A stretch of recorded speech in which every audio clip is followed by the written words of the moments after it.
সকাল মানেই এক নতুন ব্যস্ততার শুরু।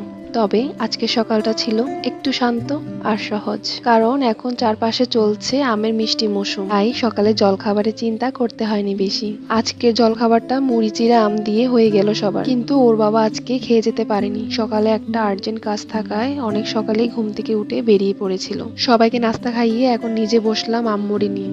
আমার সাধারণত আম মুড়ি এত একটা পছন্দ না, কেন জানি না, আমার আমের সাথে মুড়িটা একদমই পছন্দ না। যাই হোক, আজকে খেলাম, তেমন খারাপ লাগেনি, ভালোই লেগেছে। নাস্তা শেষ করে আবারও শুরু হলো দুপুরে রান্নার ব্যস্ততা। রান্নার ফাঁকে হঠাৎ মনে পড়লো সকালে ধুয়ে রাখা কাপড়গুলো এখনো বারান্দায় দেওয়া হয়নি, আর তাই কাপড়গুলো এনে তাড়াতাড়ি রোদের আলোয় মেলে দিলাম। এভাবে ঘরের কাজ, পরিবারের যত্ন আর ছোট ছোট দায়িত্বের মাঝে কখন যে সকাল পেরিয়ে দুপুর আর দুপুর গড়িয়ে বিকেল হয়ে যায় টেরই পাওয়া যায় না। ঘরের সব কাজ সেরে আমরাও দুপুরে খাওয়া দাওয়া শেষ করলাম, আর এখন একটু বিশ্রাম নেওয়ার সময়, তাই রুমে চলে গেলাম। দুপুরের এই ছোট্ট বিরতিটুকুই যেন সবচেয়ে শান্ত মুহূর্ত। সারাদিনের ব্যস্ততার মাঝে একটু বিশ্রাম, আর পাশে নিজের এই ছোট্ট মানুষটা, এই অনুভূতিটাই যেন এক অন্যরকম শান্তি। দিনের সব ক্লান্তি আর ব্যস্ততা মুহূর্তের জন্য ভুলে যায় যখন ওর পাশে একটু সময় কাটাতে পারি। তোমাদের সাথে এতক্ষণ অনেক গল্প করলাম, তবে আজ আসি। দেখা হচ্ছে নতুন আরেকটি ভিডিওতে।